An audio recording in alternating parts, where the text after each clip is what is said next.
¿Alguien tiene algún comentario, alguna pregunta hasta aquí? Yo, profe, Sí, dígame. yo quiero saber por qué los meteoroides son atraídos por la gravedad.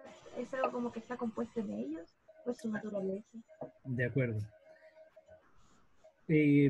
Bueno, en cualquier caso, siempre, en general, en los procesos de formación y de movimientos a nivel eh, de grandes estructuras en el universo, la principal fuerza de interacción, la principal, digamos, causa física de estos procesos es la interacción gravitacional o la fuerza gravitacional. La fuerza de gravitación fue la que aglutinó al polvo inicial que formó al Sol y de ahí también la que aglutinó al material que formó los planetas, las lunas, los asteroides, etc. La fuerza gravitacional es la que mantiene de alguna manera unidos a las estrellas en una misma estructura que es lo que conocemos como galaxia. Entonces, fundamentalmente es la atracción gravitacional la que desencadena cualquiera de estos procesos a gran escala, porque es una fuerza relativamente débil, pero que tiene un alcance muy grande, puede actuar a grandes distancias. Y justamente así como la fuerza de gravedad juega un rol central en la atracción entre distintos materiales, también juega este rol en los movimientos que los objetos astronómicos realizan. ¿Cuál es el origen de la fuerza de gravedad? En la física newtoniana, de acuerdo con la teoría de Newton, la fuerza de gravedad es el resultado simplemente de la presencia de masa en los objetos. Dado que los objetos o que la materia tiene masa, entonces se atrae una a otra. Es una fuerza fundamental de la naturaleza y, y por lo tanto es de alguna manera parte de la física que gobierna el universo, las leyes físicas que organizan o que estructuran el universo.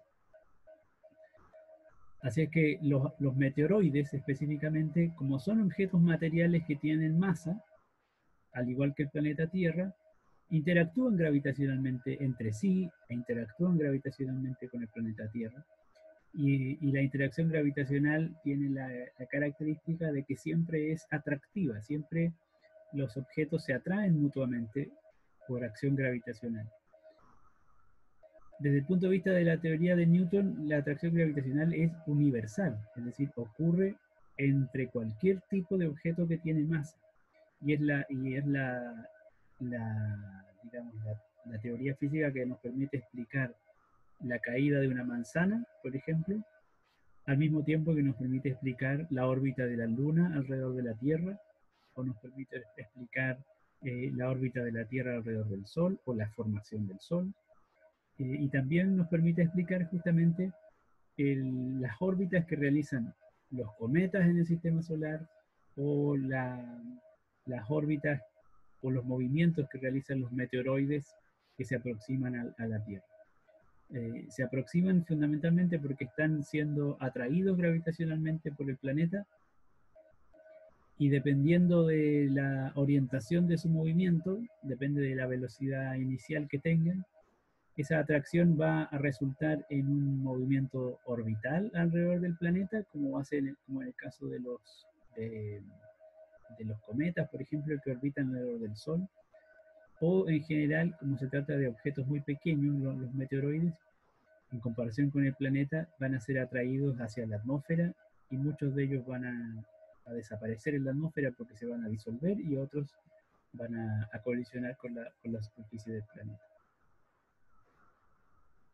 Así que la idea básica es que es la fuerza de gravedad la que atrae a los meteoroides de alguna manera lo que hace eh, que colisionen con la Tierra, ya sea que se disuelvan en la atmósfera o lleguen a la superficie.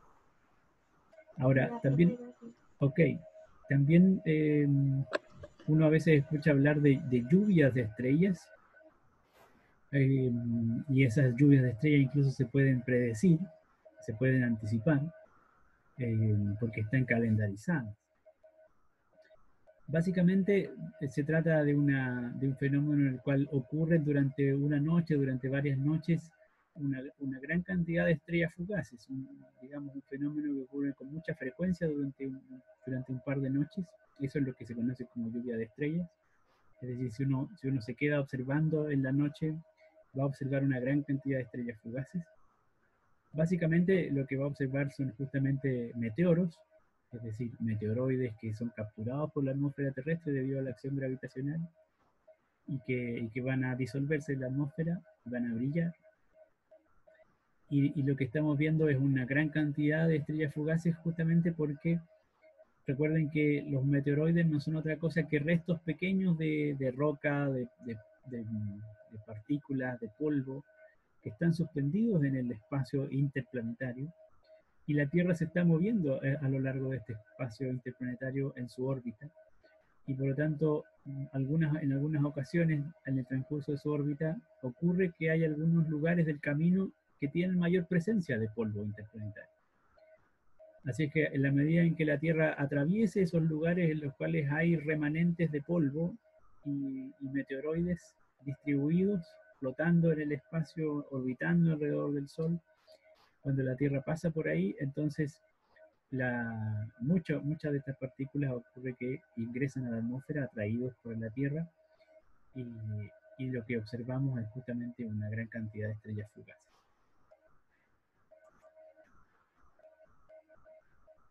Bueno, les había anticipado, ¿no? A propósito de la pregunta de su compañera hace un rato, la diferencia de escala o de tamaño entre la Tierra y la Luna. En esta representación, este modelo, justamente ahora lo que enfatiza es una comparación de tamaños y también de distancia a la misma escala para la Tierra y la Luna. Aquí podemos justamente apreciar que la Tierra tiene este tamaño de este objeto aquí a la izquierda, mientras que la Luna corresponde a este otro objeto pequeño y a esta distancia de la Tierra. Si lo queremos visualizar en términos concretos, podemos comparar el tamaño de la Tierra con el de una pelota de ping-pong, por ejemplo, una esfera de unos 4 centímetros de diámetro, y la Luna con una bolita de cristal, una canica de algo así como 1 centímetro de diámetro. Y la distancia a la cual se encuentra la pelota de ping-pong de la bolita de cristal es aproximadamente unos 80 centímetros. Esa es más o menos la escala de tamaño y de distancia del sistema Tierra-Luna. De manera que es importante justamente, es esta escala de tamaño en la cual ocurren los fenómenos luminosos asociados a la Tierra y a la Luna, específicamente las fases de la Luna. Hay que interpretarlas en un sistema que tiene estas dimensiones. También los eclipses de Sol y los eclipses de Luna son fenómenos que ocurren por las sombras proyectadas de la Tierra y de la Luna en esta escala. Muchas veces nos resulta difícil justamente comprender o visualizar cómo es que ocurren estos fenómenos, debido a que nuestra noción de escalas de Tierra y Luna no son muy precisas. Y eso muchas veces está motivado porque los modelos que utilizamos para representar al sistema Tierra-Luna están muy distorsionados en términos de escala.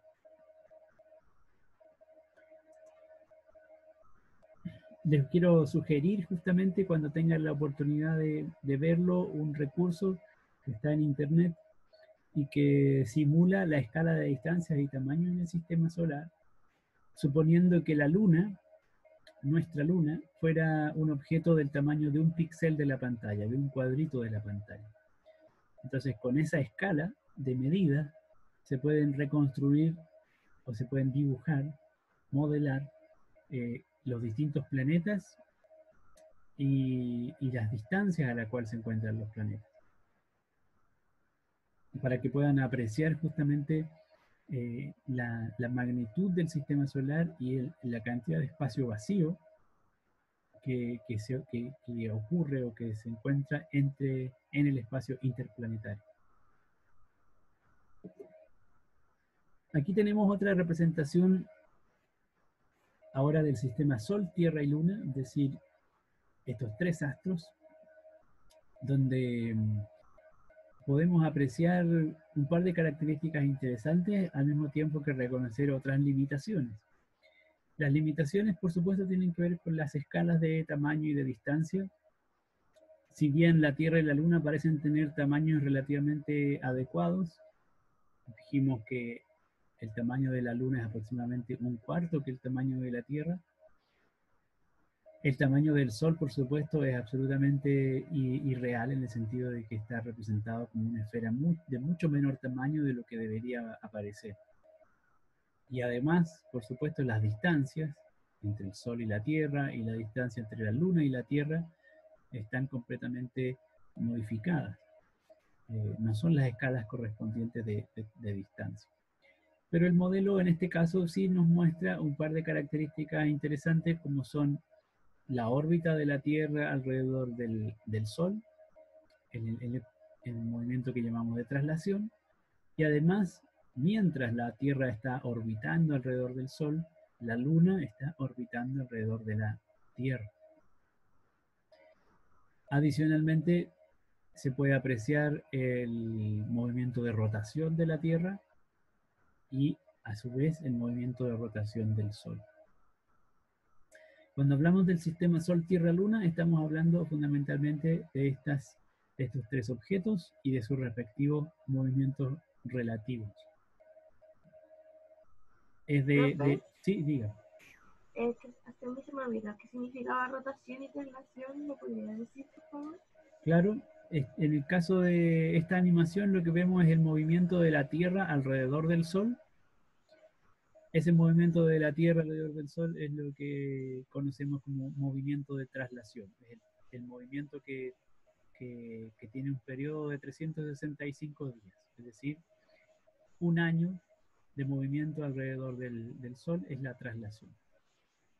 Y la rotación es el giro del planeta o el giro del Sol, el giro en general de cualquier astro sobre un eje propio, un eje imaginario, de manera que el planeta, como ustedes ven en la imagen, está girando sobre sí mismo. Eso es lo que llamamos rotación. En el caso de la Tierra, la rotación tiene un periodo de 24 horas.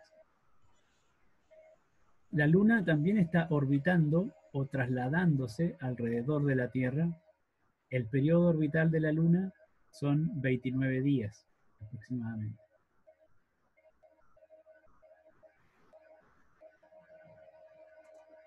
Ya, profe, gracias. Ok. Bueno, hablábamos de cómo es que el modelo aquí nos sirve para visualizar los movimientos relativos de Sol, Tierra y Luna, pero que tenía las limitaciones de escala en términos de tamaño y de distancia. En este nuevo modelo apreciamos ahora la órbita de la Tierra y la órbita de la Luna a escala. Por supuesto, en este modelo el Sol no aparece, justamente porque la escala no lo permite. Pero esto nuevamente nos da una idea de la dimensión del fenómeno. Acá podíamos visualizar completamente la traslación alrededor del Sol, por ejemplo, pero en una escala completamente distorsionada, porque si visualizamos esta otra gráfica, vemos que la órbita de la Tierra corresponde a esta línea curva de color azul, mientras que la órbita de la Luna alrededor de la Tierra es este círculo blanco que aparece aquí. Esta órbita, este camino pequeño, corresponde a la trayectoria de la Luna alrededor de la Tierra. No es la Luna el punto blanco, sino que es la órbita de la Luna. Es decir, la Tierra se va moviendo en este camino azul, trasladándose alrededor del Sol, y alrededor de la Tierra está orbitando la Luna en ese círculo blanco. De nuevo, entonces, este modelo llama la atención acerca de las escalas a la cual está ocurriendo o a la cual están ocurriendo los distintos fenómenos. En este caso, la traslación y al mismo tiempo la órbita de la Luna alrededor de la Tierra.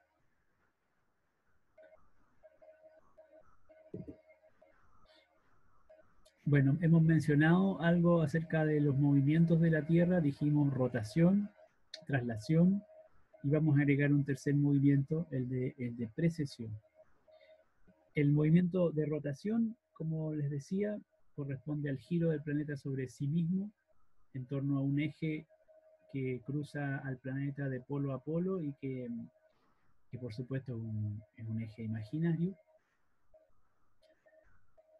Una característica relevante del eje de rotación terrestre es que está inclinado respecto del plano de la órbita. La Tierra se mueve alrededor del Sol en un plano y el eje de rotación tiene una pequeña inclinación respecto de ese plano. Esa inclinación es crucial porque tiene impacto justamente en los ciclos climatológicos del planeta, va a dar origen a las estaciones del año específicamente, y es justamente gracias a esa dinámica que se han podido desarrollar una serie bueno, de fenómenos biológicos en nivel planetario. El periodo de rotación de la Tierra, como dijimos, es lo que llamamos un día solar, y eso tiene una duración de 24 horas. Aquí es importante tener presente el hecho de que cuando hablamos de un día, en este contexto astronómico, estamos hablando del giro completo de la Tierra sobre sí misma. Es decir, estamos hablando de 24 horas de movimiento o de rotación. En este modelo lo que vemos justamente es qué es lo que está ocurriendo con la rotación de la Tierra y con la traslación de la Tierra de manera simultánea. Podemos imaginar que somos este punto rojo sobre la superficie del planeta, este es el Sol, y, y dado que la Tierra rota sobre sí misma, entonces el punto rojo que está sobre la superficie de la Tierra se va a ir moviendo en la medida en que la Tierra vaya rotando sobre sí misma, y luego va a volver al mismo lugar, o a la misma posición relativa al Sol. En este momento, el Sol está, podríamos decir, sobre la cabeza nuestra, encima del punto rojo. Y luego, entonces, vamos a hacer una rotación completa hasta que el Sol vuelva a estar sobre nuestras cabezas. Lo que ocurre, sin embargo, es que en ese movimiento de rotación, mientras ocurre la rotación, la Tierra también se está trasladando en esa dirección, orbitando alrededor del Sol. Por lo tanto, el giro no ocurre en una misma ubicación, sino que ocurre mientras la Tierra se va moviendo. Y eso significa entonces que el giro completo del planeta va a acontecer, por supuesto, hasta que vuelva a estar el punto rojo en la misma orientación, pero lo que ocurre en el movimiento de traslación simultáneo es que el Sol también se ha movido relativamente respecto de nuestra propia posición. Nosotros nos hemos movido respecto de la posición del Sol. Entonces hay que tener cuidado con cuál es el sistema de referencia que se utiliza para medir la rotación completa del planeta.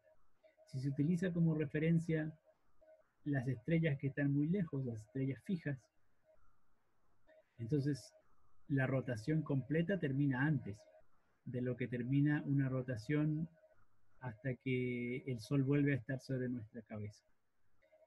Por eso aquí se hace una distinción entre día sideral, justamente el día o la rotación completa respecto de las estrellas distantes, y el día solar, la rotación completa hasta que el Sol comienza o está nuevamente sobre nuestra cabeza. El día sideral es 4 minutos más corto que el día solar.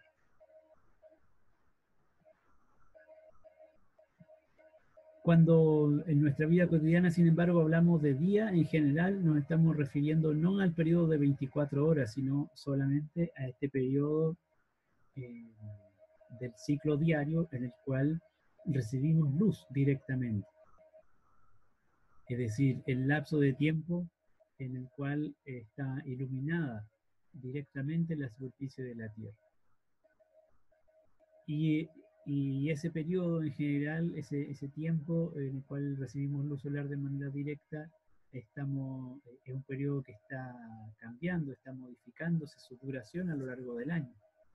Hoy día que estamos a punto de empezar el invierno, por ejemplo, el periodo desde el amanecer hasta el atardecer es relativamente corto en comparación con la duración del día en el verano. Si hoy día el sol aparece sobre el horizonte alrededor de las 7 de la mañana, 8 de la mañana, se pone en el atardecer alrededor de las 5 o 6 de la tarde. Es decir, un periodo de 9, 10 horas de iluminado. Mientras que en el verano el sol puede aparecer sobre el horizonte a las 6 de la mañana y ocultarse en el atardecer alrededor de las 9 de la noche, en Santiago de Chile, por supuesto. Por lo tanto, la duración de este periodo iluminado va modificándose a lo largo del año. Y de ahí que el resto del tiempo, del día completo de 24 horas, es lo que llamamos noche, ese periodo en el cual, por acción de la rotación, parte de la superficie de la Tierra deja de recibir luz solar.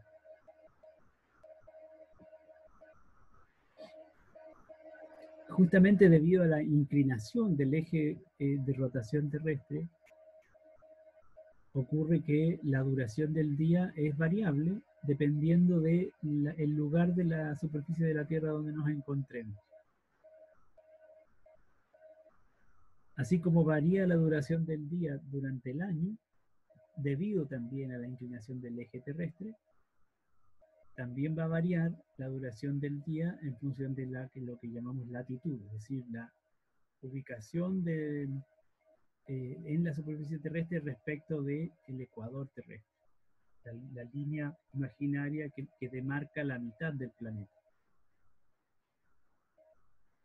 En este modelo lo que vemos es el planeta con su eje de rotación inclinado, y además vemos que está recibiendo luz solar desde la izquierda, por lo tanto la mitad de la izquierda del planeta está de día y la otra mitad está de noche.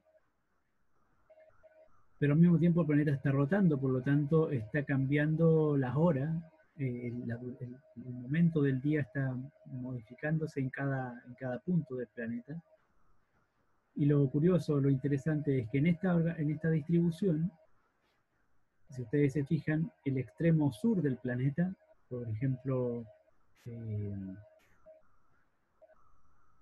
casi en Punta Arenas, al producirse una rotación completa, esta zona del planeta recibe luz prácticamente durante las 24 horas. No, perdón, estoy haciendo la interpretación equivocada. En el polo sur celeste, perdón, el polo sur terrestre, que está aquí en el extremo del eje de rotación abajo, está en la parte oscura, está de noche en el polo sur. Y dado que ocurre una rotación completa, este polo sur nunca deja de estar en la zona oscura, nunca deja de estar de noche. Es decir, la duración de la noche en el polo sur en este momento alcanza las 24 horas. O el día dura 0 horas. El día entendido como el periodo iluminado.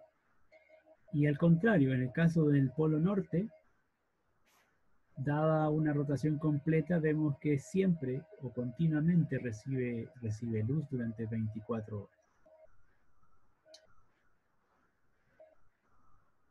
Mientras que el periodo iluminado en el Ecuador van a ser tan solo 12 horas aproximadamente. Y en la latitud de Santiago de Chile aproximadamente 10 horas. Es decir, dependiendo de la latitud donde nos encontremos, se modifica el tiempo en el cual la superficie recibe luz. No obstante, la rotación, por supuesto, en todos los puntos completa dura 24 horas en un día solar medio.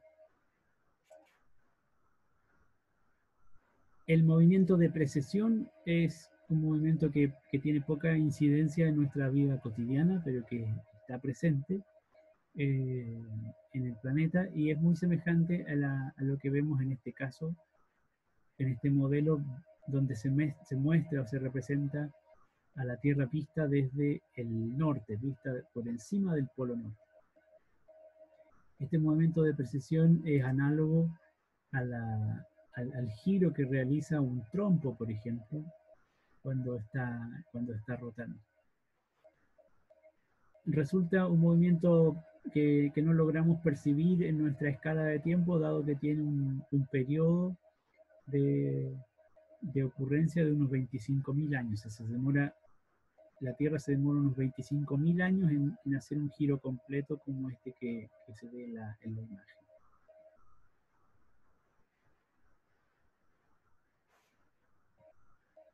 Y finalmente habíamos hablado del movimiento de traslación, que era este movimiento de la Tierra alrededor del Sol en su órbita. En este modelo nuevamente apreciamos aquí el giro de la Tierra alrededor del Sol en una órbita, en una trayectoria que se puede reconocer aproximadamente elíptica, es decir, tiene la forma de una elipse, como un círculo achatado.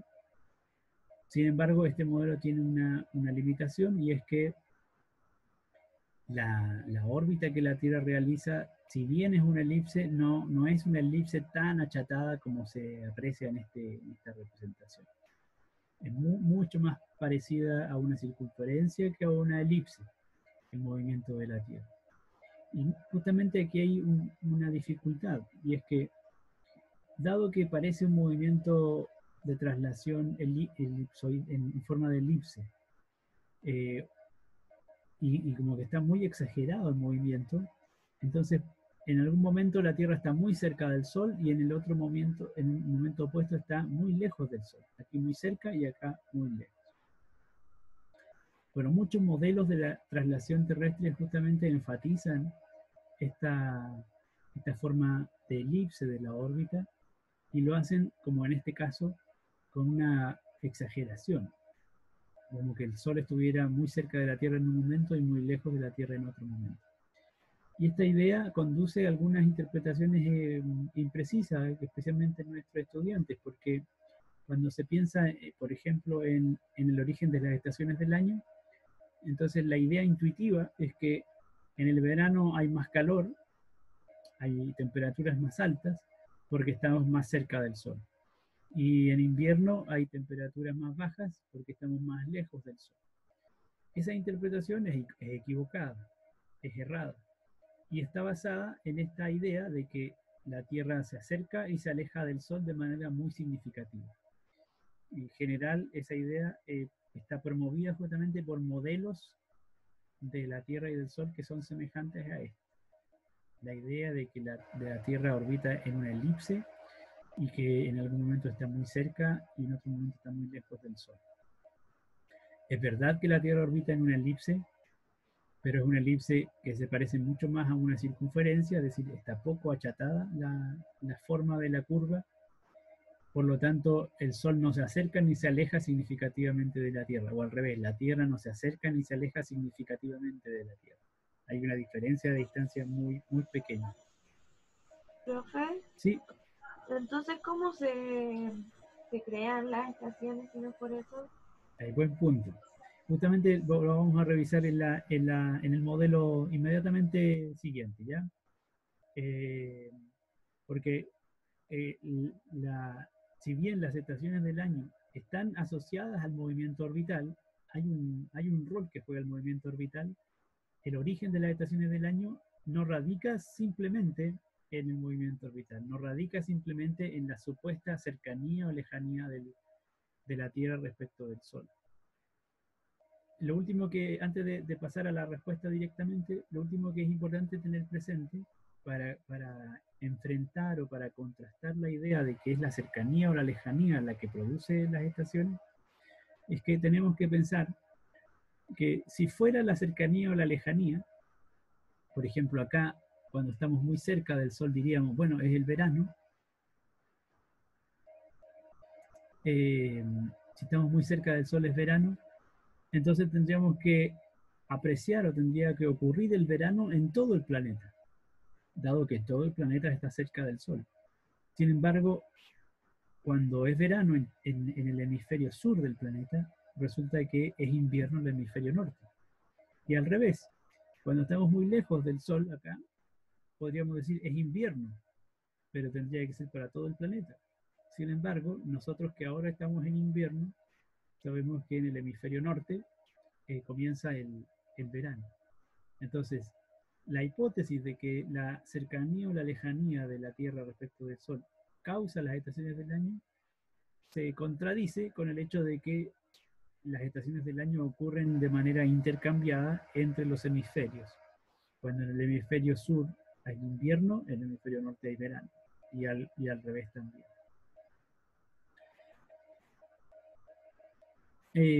Bueno, respecto de la traslación, lo que habíamos dicho es que tiene un periodo de 365 días. No son 365 días exactos, hay un margen de unas 6 horas aproximadamente, de manera que se va acumulando una cantidad de tiempo que se pierde a lo largo de un periodo de 365 días, y ese tiempo que entre comillas se pierde es el que agregamos en los años bisiestos para recuperar entre comillas el tiempo perdido. Como en todos los procesos que hemos hablado de movimientos astronómicos, el origen de la traslación es la atracción gravitacional, y la distancia media a la cual se encuentra la Tierra respecto del Sol es de unos 150 millones de kilómetros. Para que se hagan una idea, la distancia más próxima a la cual se encuentra la Tierra del Sol en la órbita, lo que se llama perihelio, es de algo así como 140, entre 140 y 145 millones de kilómetros, y la distancia máxima es de 150 a 155 millones de kilómetros. El rango de diferencia de distancia es muy pequeño. Ahora sí, entonces podemos pasar a explicar el origen de las estaciones del año. Básicamente, la idea clave es que se produce una variación en la cantidad de luz que recibe el planeta y en la forma en que recibe la luz del Sol a lo largo de la órbita, debido a la inclinación del eje de la Tierra. Debido a que hay una inclinación orbital, una inclinación del eje de rotación, entonces se produce una distribución diferenciada de la luz solar en los hemisferios terrestres, en el hemisferio norte y sur, y adicionalmente esa distribución de la cantidad de luz que se recibe se modifica a lo largo de la órbita terrestre. Y se modifica principalmente porque el eje de rotación de la Tierra está inclinado, y esa inclinación se mantiene constante a lo largo del movimiento. Fíjense que esta línea verde, o estas rayitas verdes que representan el eje de rotación, tienen una inclinación que se mantiene fija en la medida en que la Tierra se va moviendo alrededor del Sol. Mantiene siempre la misma orientación este eje de rotación. Y dado que mantiene esa inclinación, entonces vamos a apreciar cómo es que va cambiando, o cómo va a cambiar la cantidad de luz que reciben los hemisferios durante un año. Si partimos en este momento, o partamos acá mejor, porque estamos en condiciones actuales, iniciando el invierno en el hemisferio sur, mientras se inicia el verano en el hemisferio norte. Luego de 6 meses, la Tierra va a hacer una traslación completa hasta el otro lado completamente.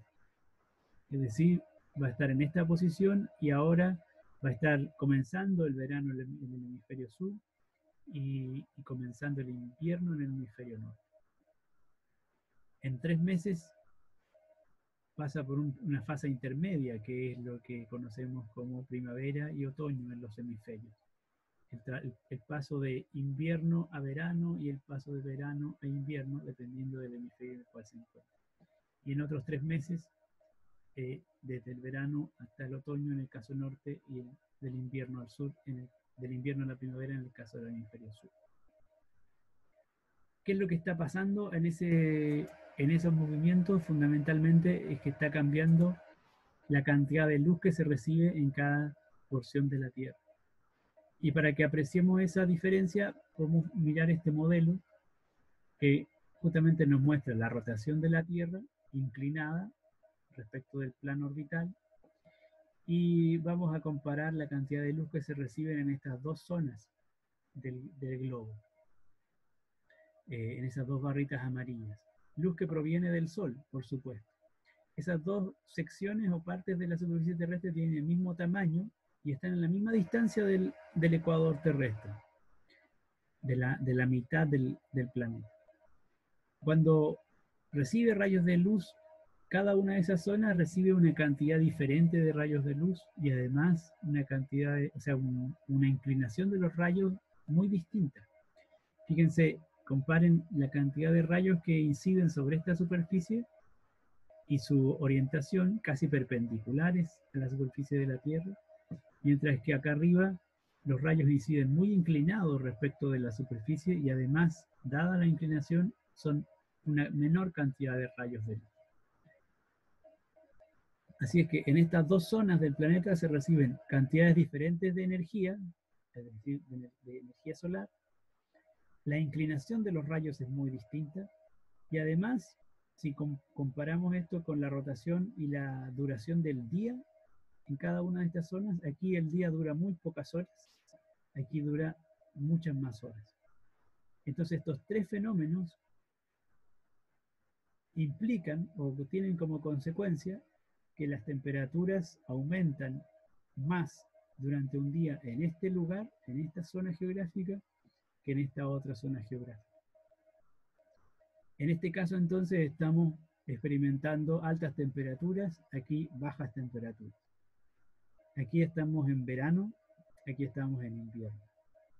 Fíjense cómo el polo sur, en este caso, está iluminado durante una rotación completa, 24 horas de sol, mientras que el polo norte, 24 horas de oscuridad. Cuando la Tierra haga un giro de 6 meses alrededor del Sol, entonces va a estar en el extremo opuesto, al otro lado del Sol. Y los rayos solares ahora van a incidir de manera diferenciada. Ahora, en el otro lado, se va a recibir, 6 meses después, se va a recibir menos luz en el hemisferio sur, porque vamos a estar recibiendo luz aquí abajo, y más luz en el hemisferio norte. Y por lo tanto, la relación de estaciones se invierte.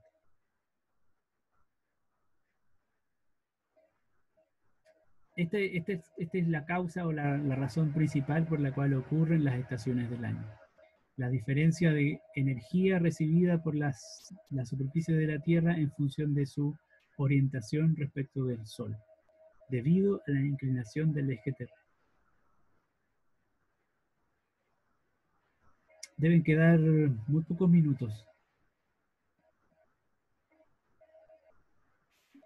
1 minuto, profe. 1 minuto. ¿Se entiende la explicación acerca del origen de las estaciones?